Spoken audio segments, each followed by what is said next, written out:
नमस्कार शेतकरी मित्रांनो, दौलत सूर्यवंशी ॲग्री चॅनलमध्ये आपलं स्वागत आहे। शेतकरी मित्रांनो, उन्हाळी जे मूग आहे सध्या या ठिकाणी लागवड झालेली आहे आणि साधारणतः फ्लोरिंग स्टेजला बी आलेलं आहे। आपल्याला या अवस्थेमध्ये अशा अवस्थेत आपल्याला कोणती फवारणी करायला पाहिजे या व्हिडिओच्या माध्यमामधून बघू। तत्पूर्वी जर माझ्या चॅनलवर तुम्ही नवीन असाल तर चॅनलला सबस्क्राईब, लाईक, शेअर करा, कारण माझे असे नवीन नवीन व्हिडिओ तुमच्यापर्यंत पोहोचतील। तर शेतकरी मित्रांनो, माझी एक रिक्वेस्ट आहे, एक छोटीशी, मला कमेंट करायला विसरू नका तुम्ही। तर बघू आपण उन्हाळ्यामध्ये जो मूग पेरलेला आहे आपण याला एक साधारणतः फवारणी कोणती करायला पाहिजे। आता यामध्ये फुल अवस्थेमध्ये, फुल स्टेजमध्ये आहे, फ्लोरिंग स्टेजला आलेला आहे हा मूग। तर आपल्याला ह्या ठिकाणी तुम्ही बघू शकता,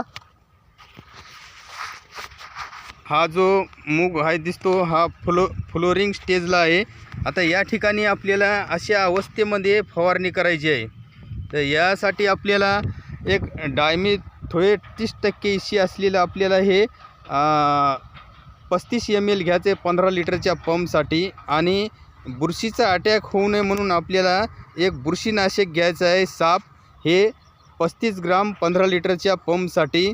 आणि तसेच फुल अवस्थेत असल्यामुळं आपल्याला या ठिकाणी बोरान घ्यायचं एक 20% असलेलं, हे आपल्याला 20 ग्राम घ्यायचं आहे 15 लिटरच्या पंपसाठी।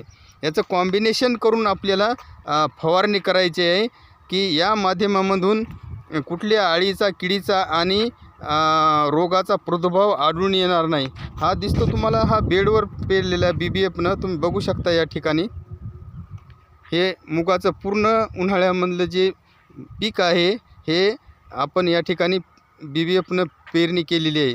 आता या मुगाच्या जे पेरणीच्या माध्यमामधून आपण जे हे क्रॉप घेतलेलं आहे, पेरणी केलेली आहे मुगाची, ह्या पिकामाच्या माध्यमामधून तुमच्या जमिनीचा pH हा एकदम सुरक्षित राहतो। आणि पुढचं जे तुम्हाला कापूस लावायचे, सोयाबीन लावायचे, जे खरीप हंगामामध्ये, पावसाळ्यामध्ये, त्या या पेरल्यामुळं याच्यावर या पालाशपासून खत मिळतो आणि पुढचं जे पीक आहे हे जोमदार येतो।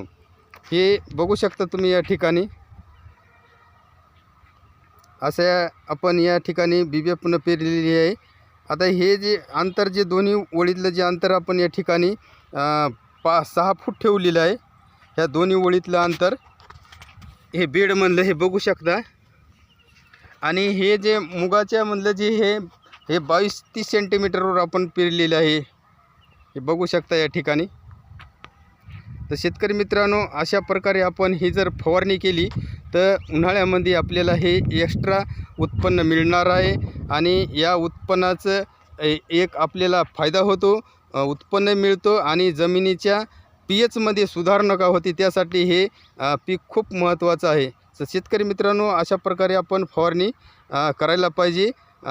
भेटू नेक्स्ट व्हिडिओमध्ये, तोपर्यंत धन्यवाद।